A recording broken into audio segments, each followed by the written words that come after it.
नमस्कार, आप देख रहे हैं खबरों का सबसे विश्वसनीय और धमाकेदार बुलेटिन न्यूज ब्लास्ट और आपके साथ में विजेंद्र सोलंकी। सबसे पहले बात करते हैं प्रधानमंत्री नरेंद्र मोदी के इंडोनेशिया दौरे की।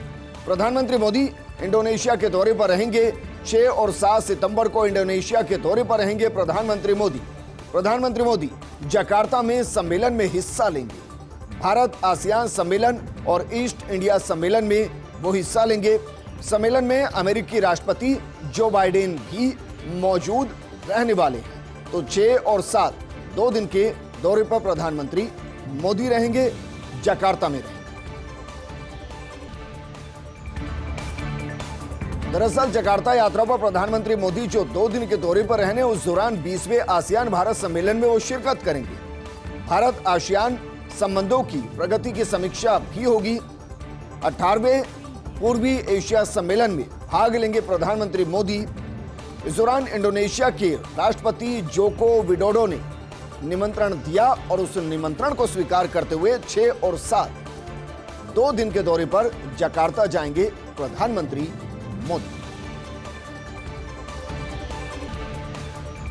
और बात करते हैं मुख्यमंत्री अशोक गहलोत की। मुख्यमंत्री अशोक गहलोत की संवेदनशीलता की। महिला को निर्वस्त्र कर घुमाने के मामले में मुख्यमंत्री अशोक गहलोत ने संवेदनशीलता दिखाई। आज भीलवाड़ा से धैर्यवद पहुंचे मुख्यमंत्री अशोक गहलोत। अपना दौरा स्थगित कर दिया गया, अपनी सभा को स्थगित कर दिया गया। सीधा पीड़िता से मुलाकात की मुख्यमंत्री अशोक गहलोत ने। 10 लाख रुपए की सहायता की घोषणा की मुख्यमंत्री गहलोत ने। पीड़िता को सरकारी नौकरी की भी घोषणा मुख्यमंत्री अशोक गहलोत ने की है। कल भी सीएम गहलोत ने घटना की कड़ी भर्त्सना की थी। साथ ही डीजीपी को कड़े निर्देश दिए गए थे। एडीजी क्राइम को मौके पर भेजने और मामले में कड़ी कार्रवाई के भी निर्देश दिए गए। मुख्यमंत्री के निर्देश के बाद मुख्य आरोपी समेत 11 लोगों को गिरफ्तार किया जा चुका है।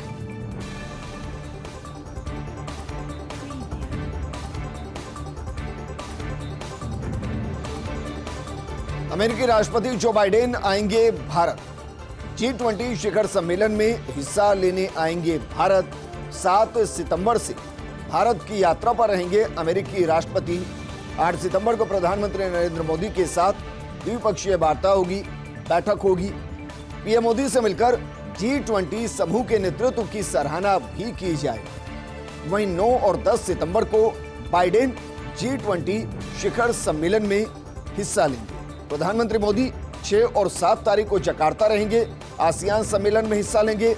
जो बाइडेन 7 तारीख को आएंगे, तो ऐसा मुमकिन हो सकता है कि 7 तारीख को प्रधानमंत्री मोदी भारत हों और उसके बाद ही जो बाइडेन के आने का कार्यक्रम हो, क्योंकि 7, 8, 9 और 10 जो बाइडेन हिंदुस्तान में रहने वाले।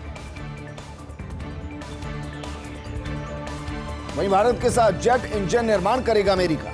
अमेरिकी संसद ने निर्माण को मंजूरी दे दी है। पीएम मोदी की यात्रा के दौरान समझौता हुआ था। इनमें हल्के लड़ाकू विमान जेट इंजन का स्थानीय उत्पादन शामिल है। 80% प्रौद्योगिकी का हस्तांतरण होगा।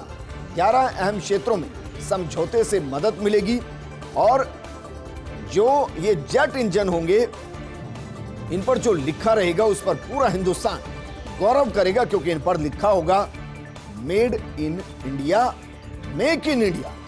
और ये प्रधानमंत्री की सोच रही है कि वो चाहते हैं कि जिन चीजों को हमें दूसरों से खरीदना पड़ता है, उन चीजों का निर्माण दूसरों के साथ मिलकर हिंदुस्तान में ही हिंदुस्तान के लिए किया जाए। और बात करते हैं अंतरिक्ष में भारत की उड़ान की, या कहें कि चंद्रमा को नमस्कार के बाद सूर्य नमस्कार की तैयारी। आदित्य L1 की श्रीहरिकोटा से शानदार, भव्य और सक्सेसफुल लॉन्चिंग। प्रधानमंत्री नरेंद्र मोदी ने खुशी जताई और कहा कि चंद्रयान 3 की सफलता के बाद भारत ने अपनी अंतरिक्ष की यात्रा जारी रखी है। हमारे वैज्ञानिकों और इंजीनियर्स को मैं अनंत बधाई देता हूं।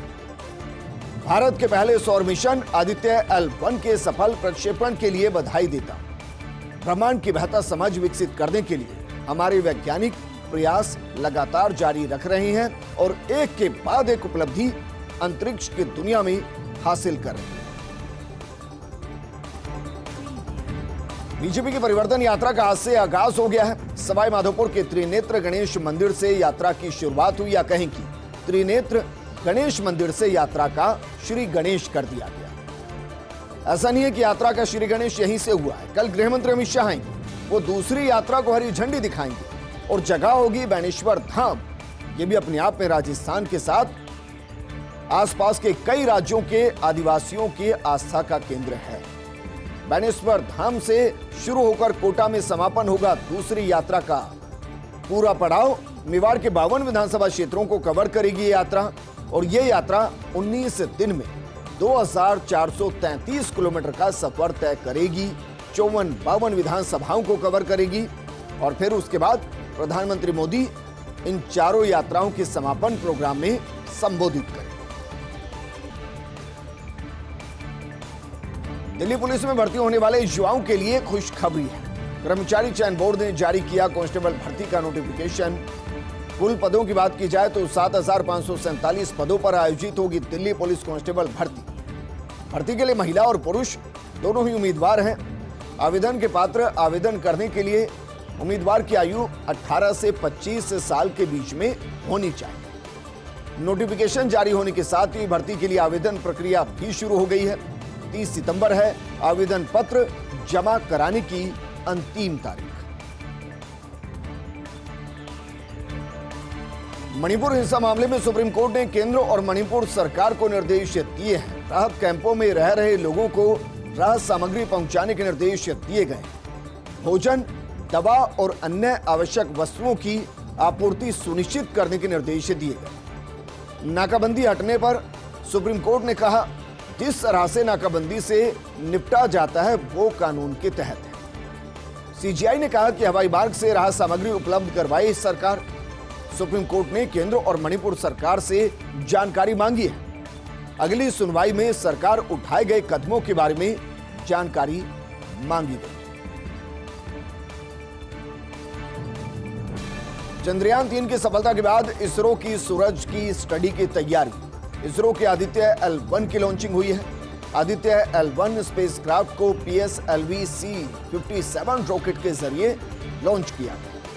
श्रीहरिकोटा के सतीश धवन स्पेस सेंटर से इसको लॉन्च किया गया है। पृथ्वी से 15 लाख किलोमीटर दूर लैंग्रेज पॉइंट तक जाएगा आदित्य L1। दरअसल ये एक तरीके से शून्य पॉइंट है। आदित्य L1 सूर्य की स्टडी करने वाला पहला भारतीय मिशन होगा। स्पेसक्राफ्ट 4 महीने बाद लैंग्रेज पॉइंट यानी कि L1 तक पहुंचेगा। इस पॉइंट पर नहीं पड़ता ग्रहण का प्रभाव, जिसके चलते यहां से सूरज की स्टडी आसानी से की जा सकती है। केंद्रीय प्रशासनिक न्यायाधिकरण में नियुक्तियां हैं। सरकार ने 9 न्यायिक और 7 प्रशासनिक सदस्यों की नियुक्ति की है। 4 साल की अवधि या 67 साल की आयु प्राप्त करने तक आप पद पर रहने वाले हैं। इलाहाबाद हाईकोर्ट के जस्टिस राजीव जोशी कोलकाता बेंच में न्यायिक सदस्य बने। अधिवक्ता उमेश गजनकुश की जोधपुर बेंच में न्यायिक सदस्य के रूप में नियुक्ति हुई है। एडवोकेट मीर सैयद लतीफ को श्रीनगर बेंच में न्यायिक सदस्य बनाया गया है। अधिवक्ता एम स्वामीनाथन को चेन्नई बेंच में न्यायिक सदस्य बनाया गया है। अधिवक्ता रजनीश कुमार राय को कटक बेंच में न्यायिक सदस्य बनाया गया। इसके अलावा जिला जज संजीव गुप्ता की जम्मू बेंच में न्यायिक सदस्य के रूप में नियुक्ति हुई। एडवोकेट राजेंद्र सिंह डोगरा को भी जम्मू बेंच में न्यायिक सदस्य बनाया गया। अधिवक्ता रंजना शाही की जयपुर बेंच में न्यायिक सदस्य के रूप में नियुक्ति हुई है। एडवोकेट अजय प्रताप सिंह को पटना बेंच में न्यायिक सदस्य बनाया गया।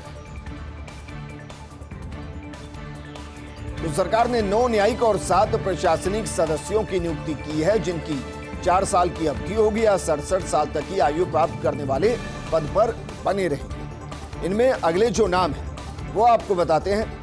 आईएएस पंकज कुमार को लखनऊ बेंच में प्रशासनिक सदस्य बनाया गया है, जबकि आईएएस शालिनी मिश्रा की हैदराबाद बेंच में प्रशासनिक सदस्य के रूप में नियुक्ति की गई है। आईएएस लोक रंजन को जयपुर बेंच में प्रशासनिक सदस्य नियुक्त किया गया है। आईएफएस अमित सहाय को जोधपुर बेंच में प्रशासनिक सदस्य बनाया गया। आईपीओएस राजेंद्र कुमार कश्यप मुंबई बेंच में प्रशासनिक सदस्य होंगे। आईएफओएस प्रशांत कुमार को श्रीनगर बेंच में प्रशासनिक सदस्य नियुक्त किया गया है, जबकि आईपीएस वरुण सिंधु कुल कॉमेडी चेन्नई बेंच में प्रशासनिक सदस्य नियुक्त किए गए। Container corporation of India limited से खबर है, कॉनकोर के निदेशक वित्त को मिला है एक्सटेंशन। केंद्र ने मनोज कुमार दुबे को कार्यकाल में 5 साल का एक्सटेंशन दे दिया है। 5 साल के लिए कार्यकाल को बढ़ा दिया गया है।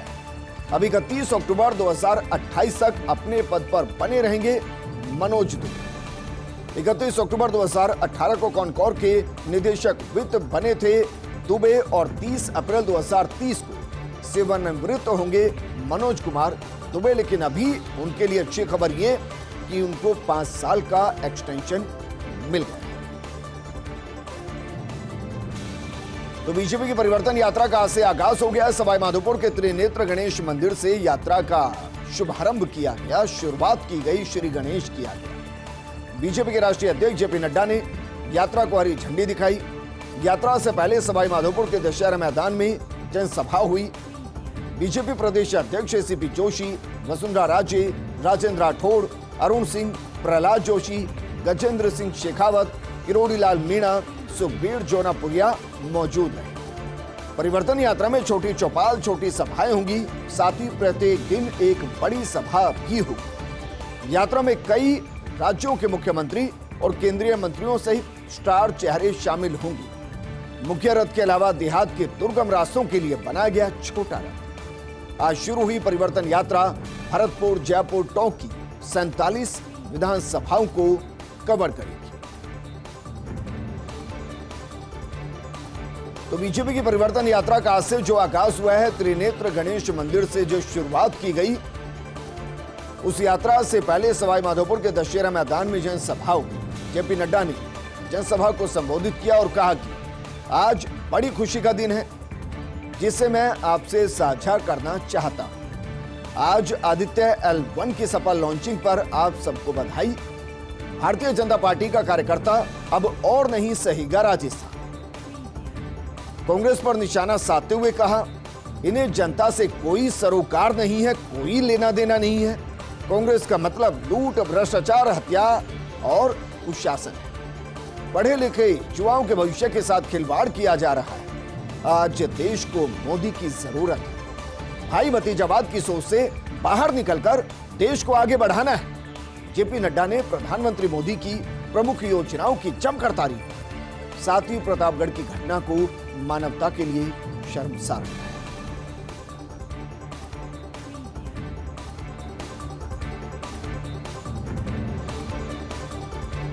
आरबीआई गवर्नर शशिकांत दास को मिला सम्मान। दुनिया के शीर्ष बैंकर का सम्मान मिला शशिकांत दास को। अमेरिका स्थित पत्रिका ग्लोबल फाइनेंस ने सम्मान दिया है।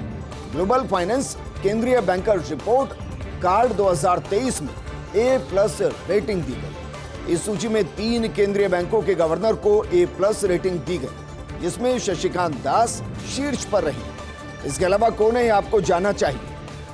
स्विट्जरलैंड के गवर्नर थॉमस जे जॉर्डन दूसरे स्थान पर रहे, जबकि वियतनाम के गवर्नर गुयेन थी होंग तीसरे स्थान पर रहे हैं। जो अक्सर ये तंज कसते हैं कि भारत की अर्थव्यवस्था कंट्रोल में नहीं है, उनके लिए खबर बड़ी है कि आरबीआई के गवर्नर को एक तरीके से A+ सम्मान मिला है, वैश्विक स्तर पर मिला है।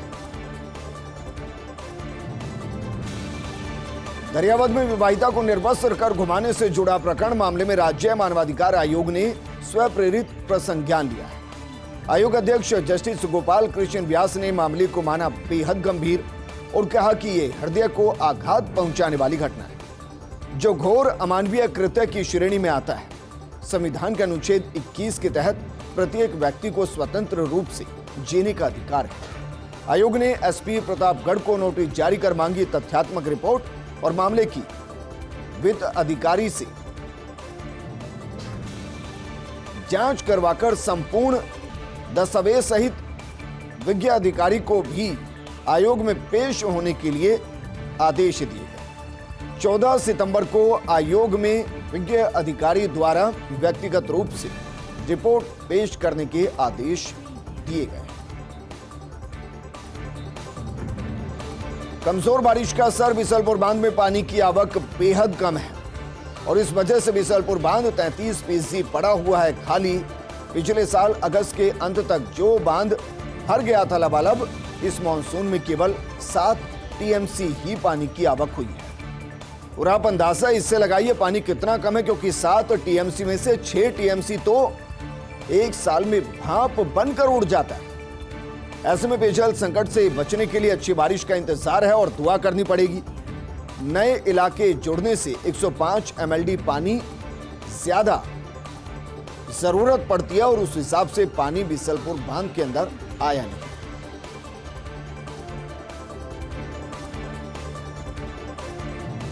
इस बुलेटिन में फिलहाल इतना ही, लेकिन आप बने रहिए फर्स्ट इंडिया न्यूज के साथ, क्योंकि खबरों का सिलसिला लगातार जारी है। नमस्कार।